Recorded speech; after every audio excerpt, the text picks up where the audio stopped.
It's open rebellion on 1% clubs, man. Things are really changing. I'm telling you, man, I've been looking at some of these comments that I've been doing on some of these videos, and I'm like, holy cow, things have really changed.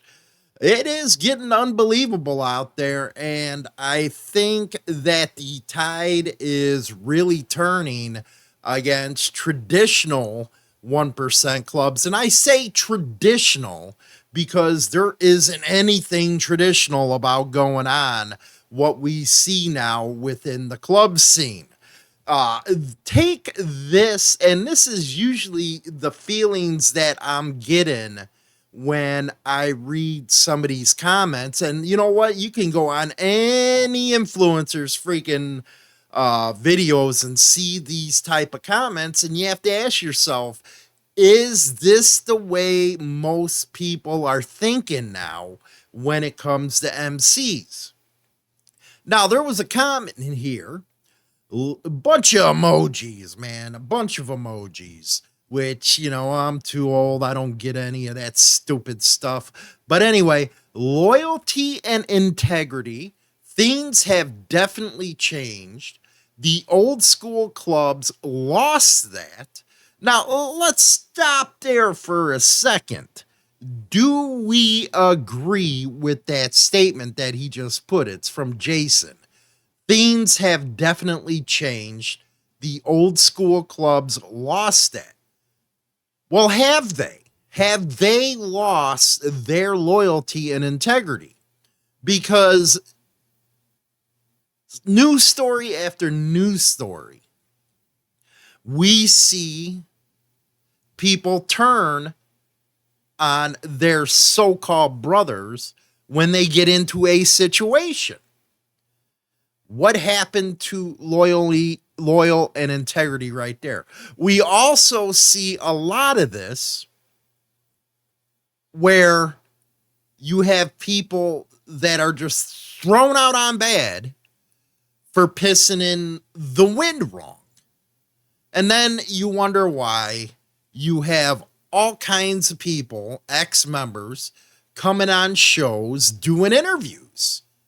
Well, that's one of their ways to get their side of the story out.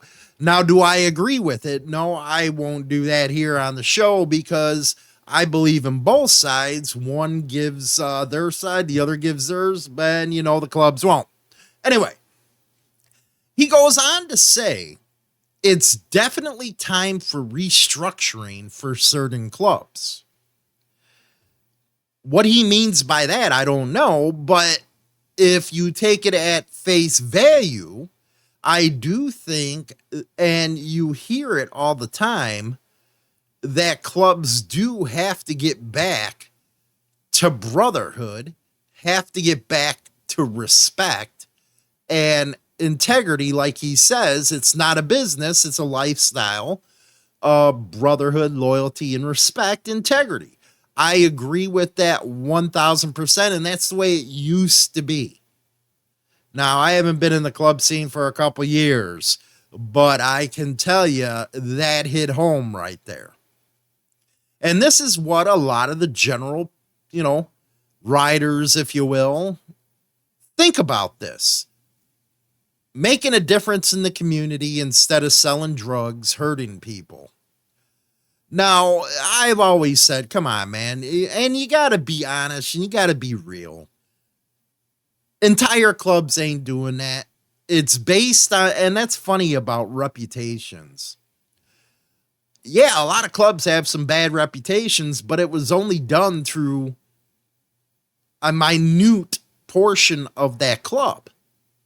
It wasn't done by an entire club. Yeah, there's been entire chapters that got on stupid stuff, got RICO'd, but that doesn't mean that, hey, an organization with, say, 2,000 freaking people is nothing but criminals. Come on.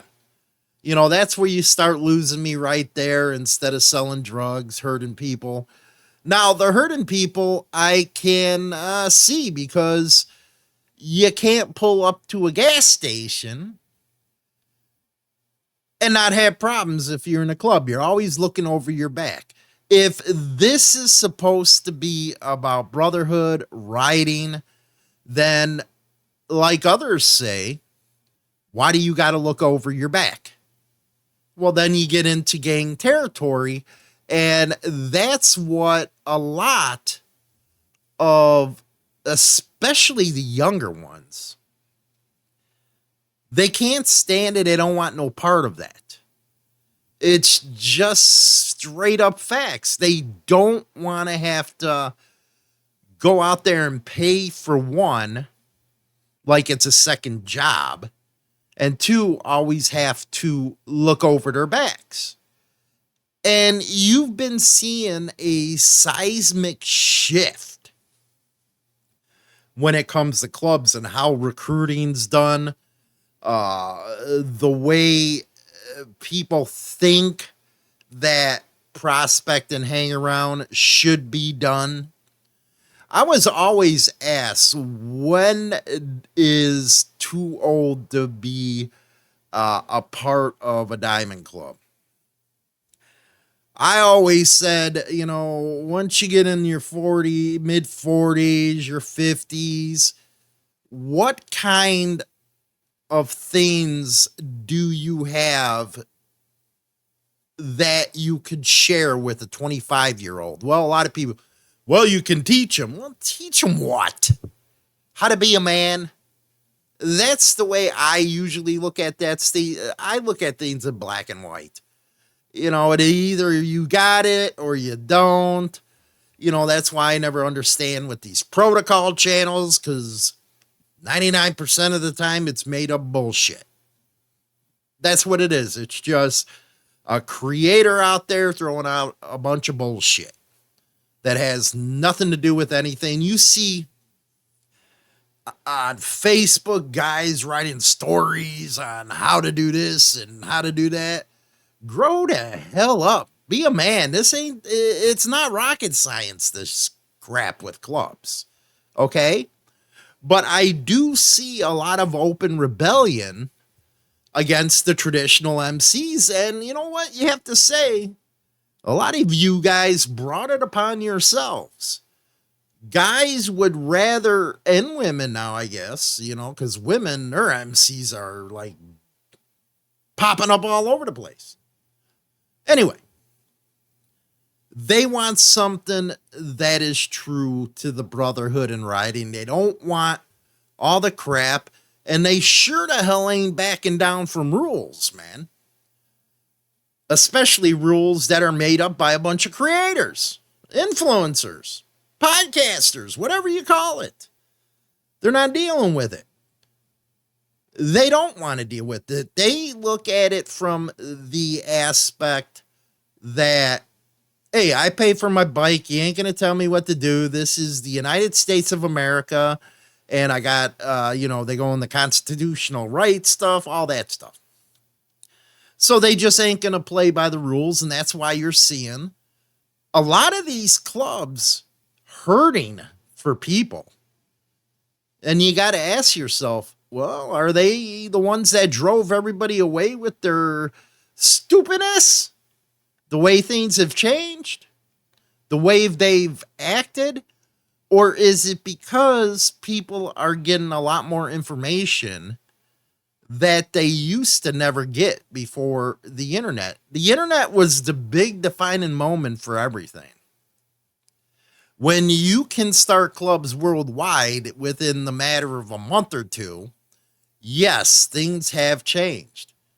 And those that used to rule the roost are no longer in charge. It's like they're losing the battle for the hearts and minds of people because of the stupidity that people see. I guess you could put it that way.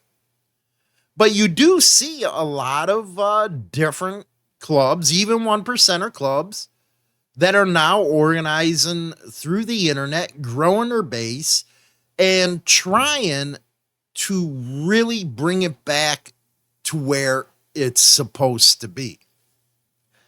Because I don't know about you, but I don't want to put my hard-earned money into something that's going to get me thrown in the joint, give me problems, watching over my back, because that's the way a lot of these younger kids feel, and you can't blame them. Anyway, let me know what you guys think in the comment section. Do you think there is an open rebellion right now against traditional motorcycle clubs, more specifically 1%er clubs? Let me know in the comment section. And yeah, I guess I'm going to do a couple videos with your guys' comments. So drop off some thoughts and stuff like that, and I might address it. Rock on.